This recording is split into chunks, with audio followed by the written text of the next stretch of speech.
up, buddies? And welcome once again here in our Tol, anong latest? Number 26. Okay, so the VLWC update has come already, and we all know that Indra and Ashura truly is the VLWC featured shinobi. So as always, in this video series, we are going to analyze the update and the rekit that we had just received today. Okay, so buddies, once again, this is in English version because if you're not my subscriber, this is usually in my native language, but still I'm still experimenting it in English language. Okay, so without further ado, let's go na to the update analysis. So what's new, or what are the things we need to take note of as regards the update analysis? So well, first of all, there is a special login bonus once again as expected here. So make sure you log in every day to get the following rewards. And also, Bandai has given us following presents, no? And among these is this very valuable 4-star Froggies times 10. So anyways, even though this is not Shinobites, and as usual, they gave us 3 Shinobites as a thanks for maintenance, at least they gave us 10 4-star Froggies, and it's really a good present anyways. It may not be that much, but I believe it will help us. So it's their thanks for our dedication for the game. So aside from this, please take note that the system of computation of the best score in VLWC prelim period has changed already. And as you can see on the screen, they are now tallying the best score depending on per day. Okay, what do I mean? For example, today you battled and gained 21k score, and then you grinded once again tomorrow, and you gain 23, or should I say 24k points. Now, before, the system is, of course, the system will accept the highest best score. But now they will tally up your highest score each day. So make sure, if you're grinding in VLWC, to battle at least once a day, or at least attain a highest best score per day. Okay? And if you will notice the schedule of the VLWC today compared to the past months, which I think VLWC usually lasts for 8 days, the VLWC for this month anniversary lasts for 10 days. 3 days allotted for the final period, and I think 7 days for the prelims period. By the way, this system of tallying method is only applicable to the prelims period. During the final period, they apply the old system. No, so what is your best score? It will be the basis on which will you be ranked. Okay. So aside from that, other things to take note.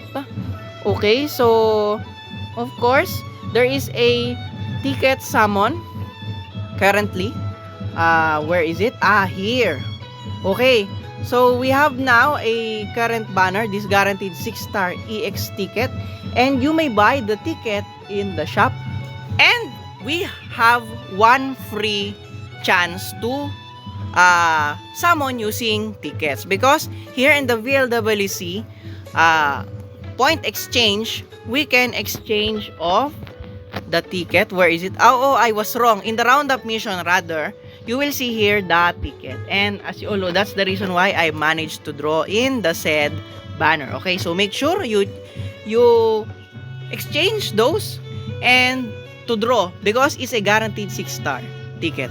So you just view who are the guaranteed some EX ults in the banner. Okay, so aside from that, is there anything to take note aside from this? Okay, so I guess no more.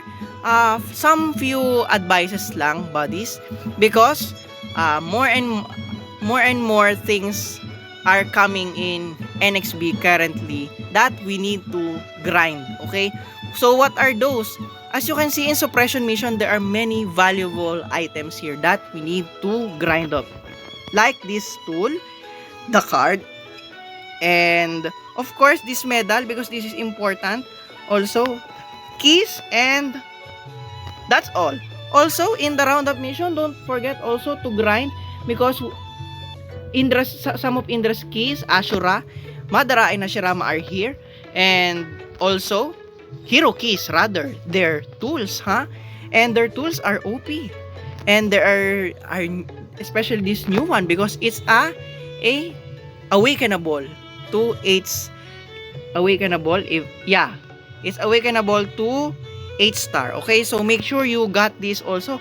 Other valuable things that we need to grind off aside from this is where is that? Okay, so where is that? Roundup, suppression, and okay, so the VLWC point exchange because there are a lot of froggies here that we can exchange of. Even though they only exchange for 1 4-star card and 15 3-star card whatsoever, it's still valuable to grind because as we all know, we are really scarce of froggies currently because of that fucking level 15 LB updates. Okay, so make sure you grind that. And also these cards because it's an important to stock cards. They are really helpful in some ways. Okay, so now that we're done with some reminders, I forgot also, last thing, the guaranteed EX summon featured shinobi there also is receive enhancement support, and include those enhancement support includes their LB also. That is why if you have a lot of copies of the NFB, SFB, and other shinobi here that you are storing, so they are boosted right now. And it is also the reason why currently I have now managed to make the LB of my NFB to +3. So make sure you use this opportunity to do that. And I'm also expecting hopefully the featured shinobi here in the AOM, especially NTL and STL's anniversary LB is also boosted, hopefully, because it's really burdensome, to level it up. That is the reason why my NTL STL are still not yet deployed in defense or in testing or in whatsoever. They're still in my stock room because it's really I'm still waiting for AOM. Maybe their LB will receive enhancement support also, so that I can save up to more froggies also. Okay, so we now move on with Indra and Ashura's Rikit. So are they worth to summon? Yes, it's true.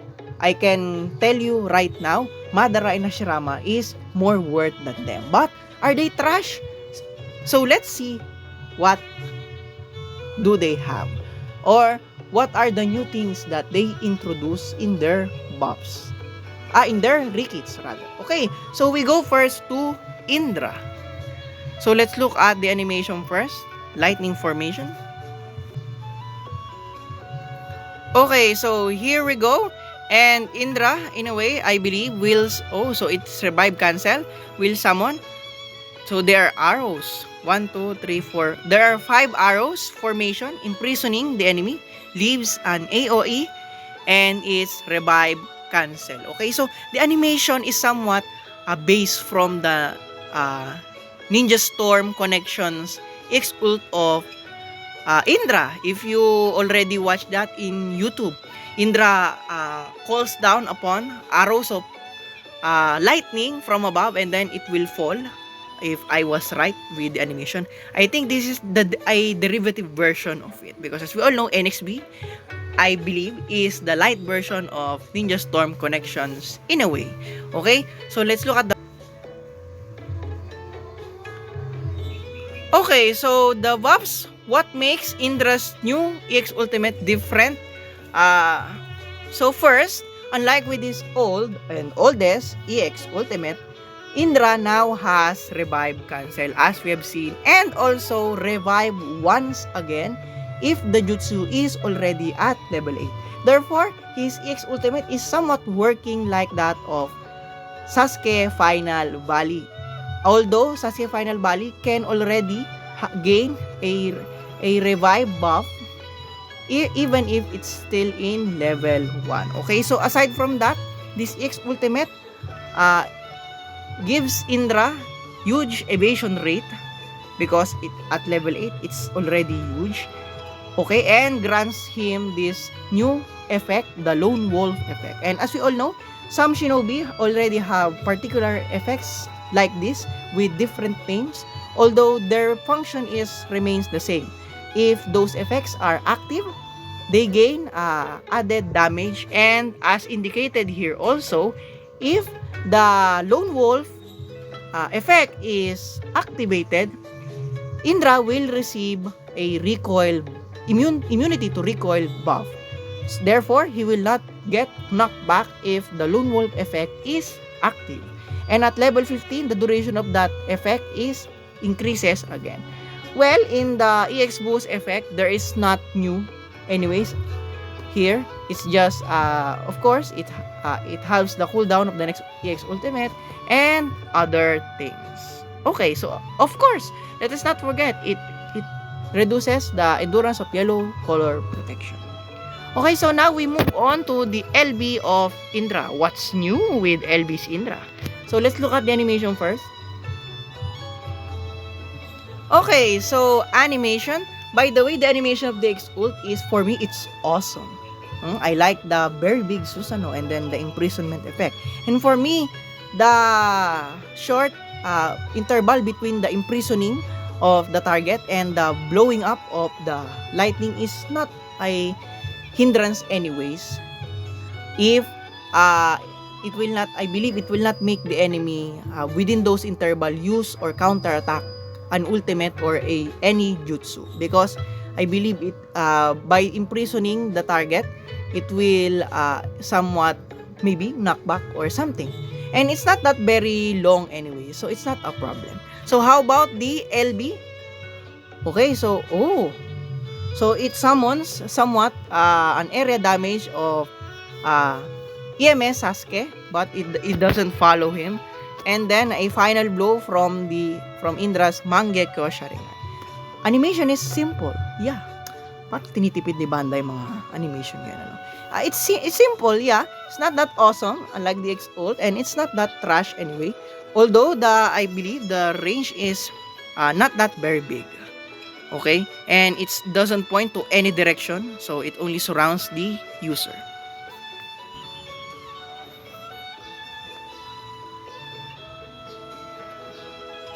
Okay, as for the buffs, what are the new things that Indra's new LB brings? As usual, it usually decreases the enemy's CP, and it decreases paralysis and seal resistance large amount. Okay, because when it's max, it also gives Indra evasion rate buff, although it's only for himself. Also invincibility, and reduces his ninjutsu cooldown time. Okay, so aside from those, if the LB is max already, Indra will gain a very useful effects, and that is if his CP is greater than or equal to his enemy's CP, he will dealt in restricted movement. So it works somewhat like that of LB of Shikamaru Hokage and the 4-star heal of Mama Sakura. Okay? Although I just don't know how long is the duration of this, because I haven't seen as of now max LB of Indra, even in my friends or known people in NXB. So far, I haven't talked to them about this matter. So this OP buddies, that they are introducing this, because Indra inflicts very large amount of damage. So if the enemy is restricted of movement and Indra will deal a blow with them, my god, this is OP, because to Shikamaru and Mama Sakura, they are green and yellow units. So usually they don't deal that insane amount of damage. But Indra is a blue type unit and usually just like attack, they have very high attacks.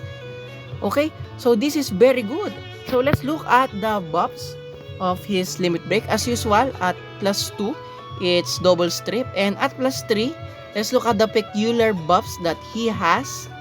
Okay, so it makes the user invincible, nullifies damage. So at +3, Indra receives a somewhat damage nullification buffs with his LB. Okay, so it's only activated to self.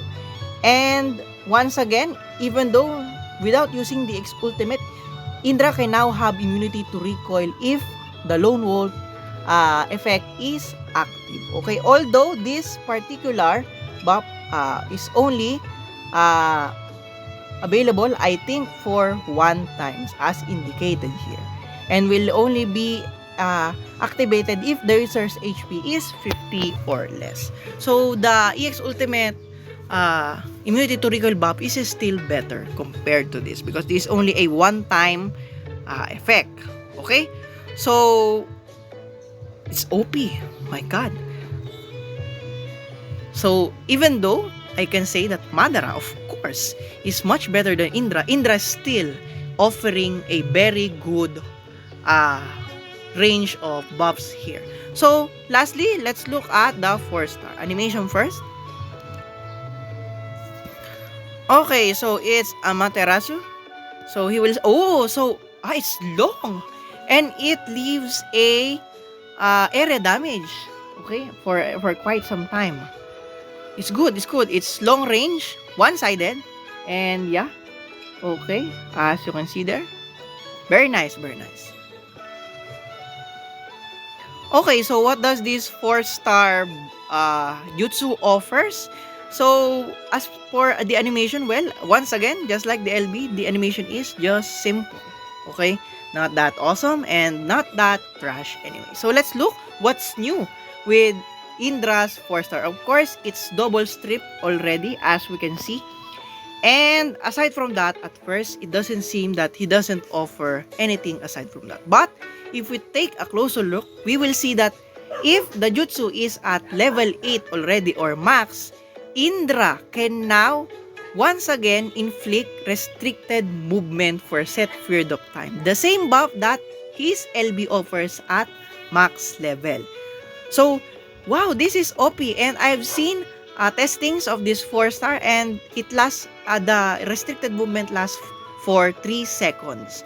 And even though it seems that Shikamaru Hokage's restricted movement effect is much longer, well, for Indra, this is still very helpful considering the fact that he deals a very big damage and that the 4-star leaves an AoE.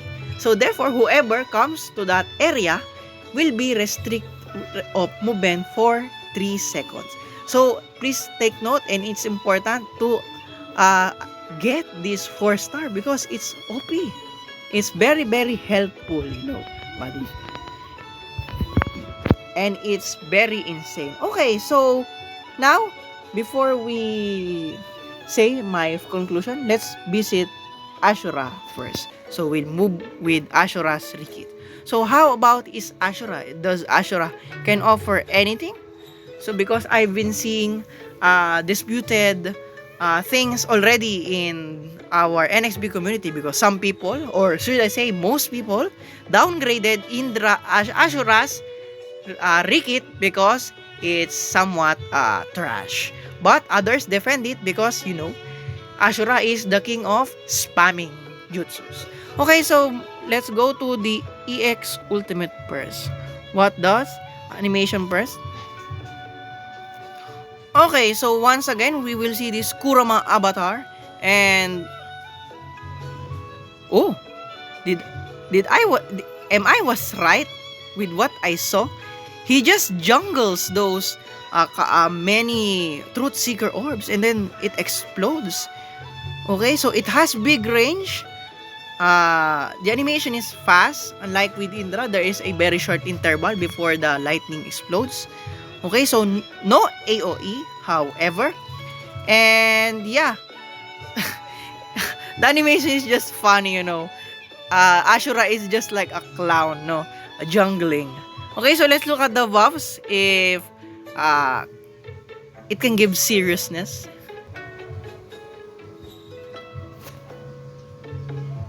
Okay, so how about the buffs? What does this buff offer? Why does many people bash Ashura's Rikit? Okay, so what's new? Yeah, finally, Ashura now can revive cancel. But aside from that, nothing.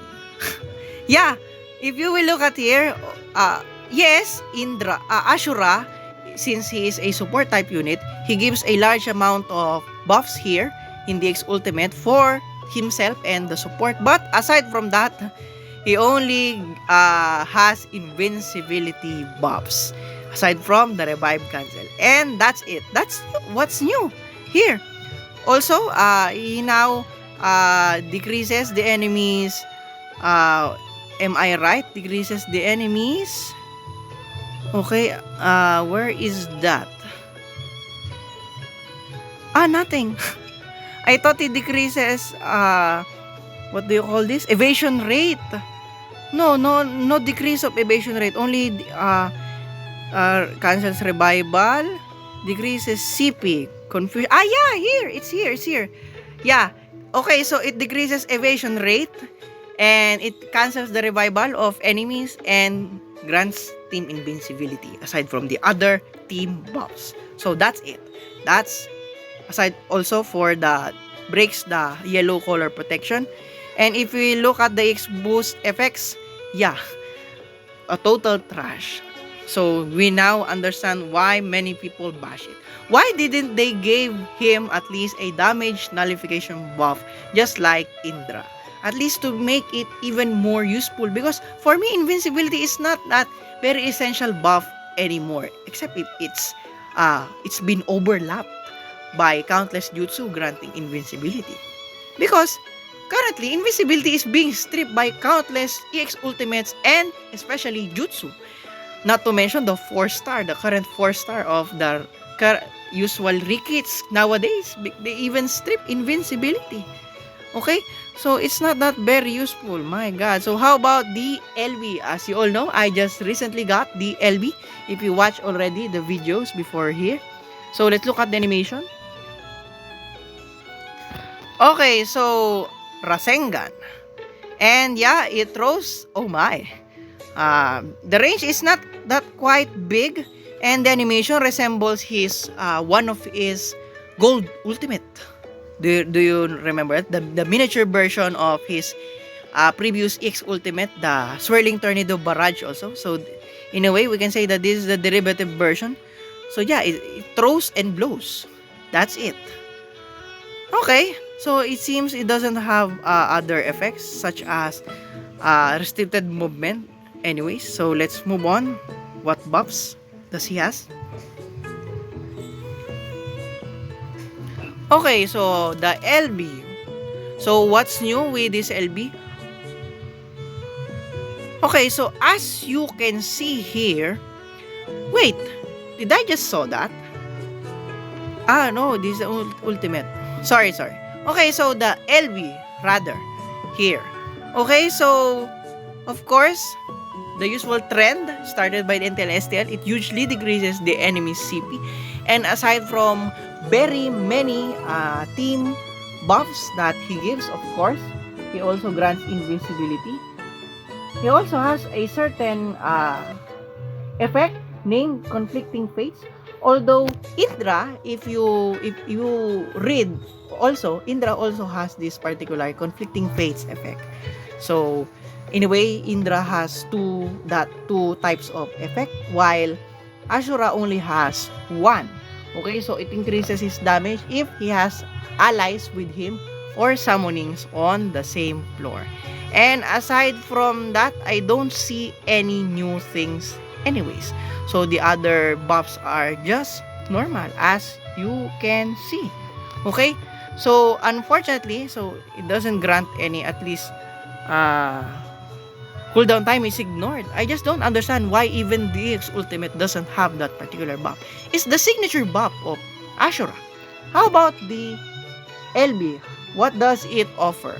Okay, so at first glance, of course, at +2, it offers double strip, and at +3, at first glance, we will see that he grants team damage nullification buff as said here. Okay, so but I think as indicated here, it's only activated once, and as you can see, ends after activating one time.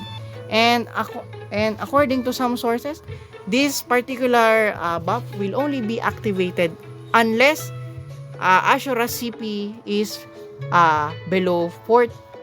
I think is user CP is 20% or less. Okay, so it's not that OP anyways because it can only be granted once. So yeah, at least they should have made it not being activated once. Am I was right with my interpretation? Yeah, because indicated here ends after activating one time. And yeah, it says here grants them damage nullification once. But why there's a term percent period?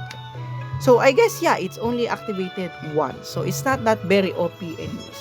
Although Ashura could have been, I believe, the first shinobi to have this particular buff because he grants not just damage nullification buff from an LB, but rather he also grant it also to his teammates, not just to himself.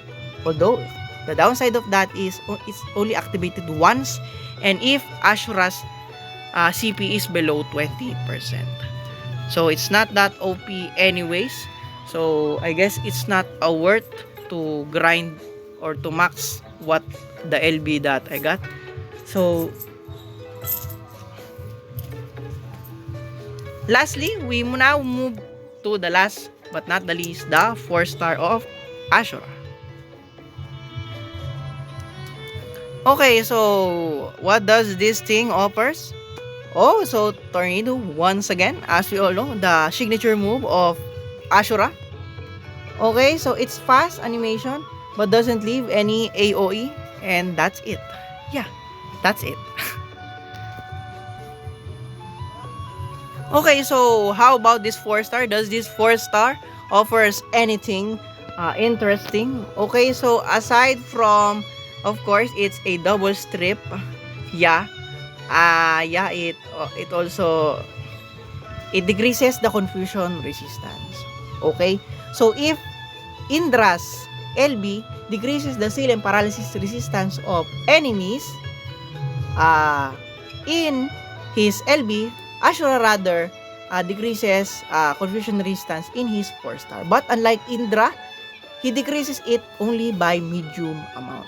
Because Indra at level 8, that medium amount will turn into large. Okay? So that's all.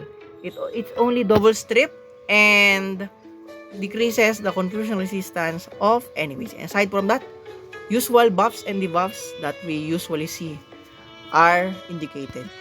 Okay, so we are done with looking at their buffs.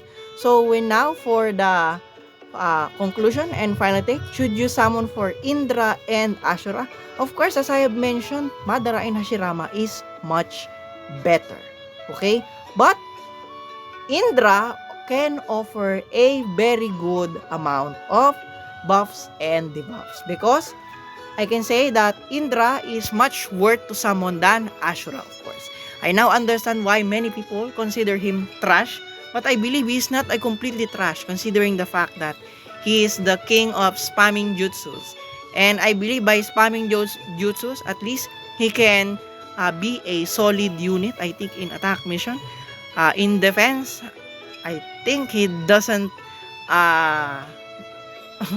much required. I think he doesn't give much help anyways. He's just the typical support unit who gives team invincibility, strips, and whatsoever, because sadly, he can only grant damage nullification buff once with his LB if the LB is +3, take note.